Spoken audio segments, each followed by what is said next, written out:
Hello friends, अस्सलाम वालेकुम। कैसे हैं आप लोग? उम्मीद है खैरियत से होंगे। दोस्तों, आज मैं आपके लिए एक बहुत ही अजीब ट्रू स्टोरी लेकर आई हूँ जिसको सुनकर आप एकदम चौंक जाएंगे। दोस्तों, ये कहानी है एक लड़की ब्लॉन्चे मॉनियर के बारे में। तो वीडियो को स्टार्ट करने से पहले अगर आपने अभी तक मेरे चैनल को लाइक सब्सक्राइब नहीं किया तो सबसे पहले इसे सब्सक्राइब कर दें और बेल के आइकन को भी प्रेस कर दें ताकि मेरी हर नई वीडियो की नोटिफिकेशन आपको सबसे पहले मिल सके। फ्रेंड्स, ये मई 1901 की बात है कि फ्रांस के शहर पेरिस के अटॉर्नी जनरल को एक लेटर रिसीव हुआ जिसको पढ़कर वो हैरान हो गया। इस लेटर में लिखा था कि फ्रांस की एक बहुत ही मालदार औरत जिसका नाम मैडम मॉनियर है, वो और उसके घर वालों ने अपने घर में एक बहुत ही बड़ा राज छुपाया हुआ है और पुलिस को इस घर में जाकर इन्वेस्टिगेशन करनी चाहिए। उस लेटर में और भी ऐसी बहुत सी नाकाबिले यकीन बातें तहरीर थी जिन पर यकीन नहीं किया जा सकता था। पेरिस के अटॉर्नी जनरल ने फ़ौरन पुलिस को इस औरत के घर इन्वेस्टिगेशन की गर्ज से भेजा। फ्रेंड्स, ये औरत पेरिस की एक बहुत ही रिच और फेमस औरत थी जिसका नाम मैडम मॉनियर था। इस औरत का शुमार पेरिस के अमीर तरीन लोगों में होता था। ये औरत चैरिटी के बहुत ज़्यादा काम किया करती थी जिसकी वजह से इसको फ्रांस की हुकूमत की तरफ से कम्युनिटी अवार्ड भी दिया गया। इसका बेटा मार्सल भी एक बहुत बड़ा और कामयाब लॉयर था। फ्रेंड्स, मैडम मॉनियर की एक बेटी भी थी जिसका नाम ब्लॉन्चे मॉनियर था। इस लड़की को पिछले 25 साल से किसी ने नहीं देखा। ये लड़की अपनी जवानी में ही कहीं गायब हो गई थी।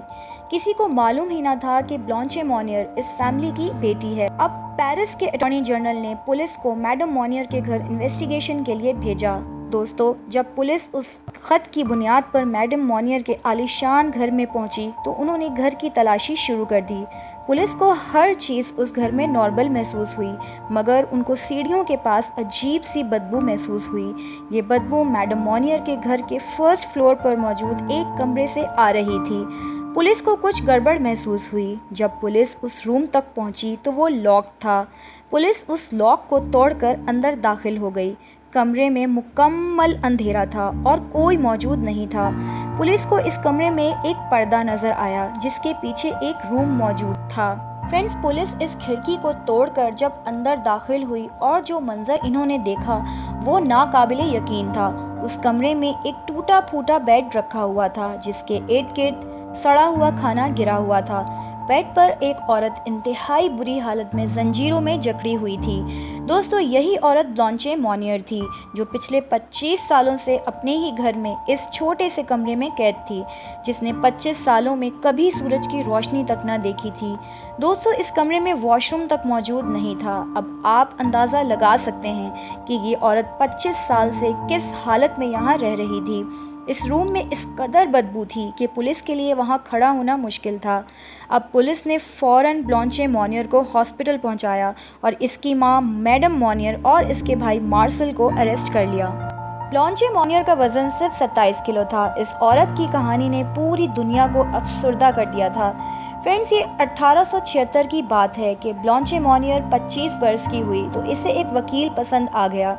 ये इस वकील से शादी करना चाहती थी मगर ब्लॉन्चे मॉनियर की मां मैडम मॉनियर को ये बात हरगिज़ पसंद ना आई कि इसकी बेटी उस वकील से शादी करे। मैडम मॉनियर के मुताबिक वो वकील इनके स्टेटस के शायान शान नहीं था। दूसरी तरफ ब्लॉन्चे मॉनियर अपनी ज़िद पर अड़ी रही। इस बात को लेकर ब्लॉन्चे मॉनियर की जालिम माँ ने उसे एक कमरे में कैद कर दिया तब तक जब तक वो इसकी बात नहीं मान लेती। अब साल पर साल बीतते गए मगर ब्लॉन्चे मॉनियर अपनी ज़िद पर कायम रही, यहाँ तक कि वो वकील भी किसी बीमारी में मुब्तला होकर मर गया।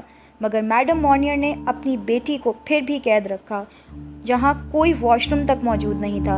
इस कमरे में ब्लॉन्चे मॉनियर सिर्फ चूहों और कीड़ों मकोड़ों के साथ रहती थी।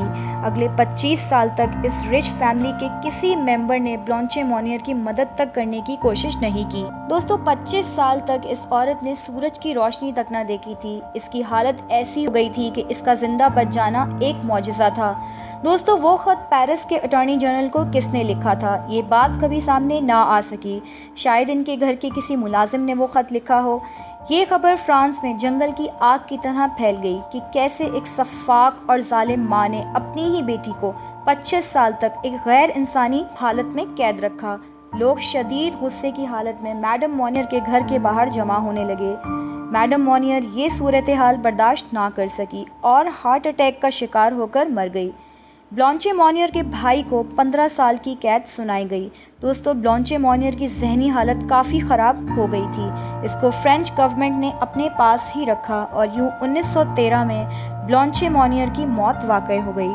फ्रेंड्स, कैसी लगी आपको मेरी आज की स्टोरी? अगर अच्छी लगी तो इसे लाइक, सब्सक्राइब, शेयर, कमेंट और बेल आइकन को प्रेस ज़रूर कीजिएगा। मिलती हूँ आपसे नेक्स्ट वीडियो में किसी नेक्स्ट इंटरेस्टिंग टॉपिक के साथ। तब तक के लिए अल्लाह हाफ़िज़।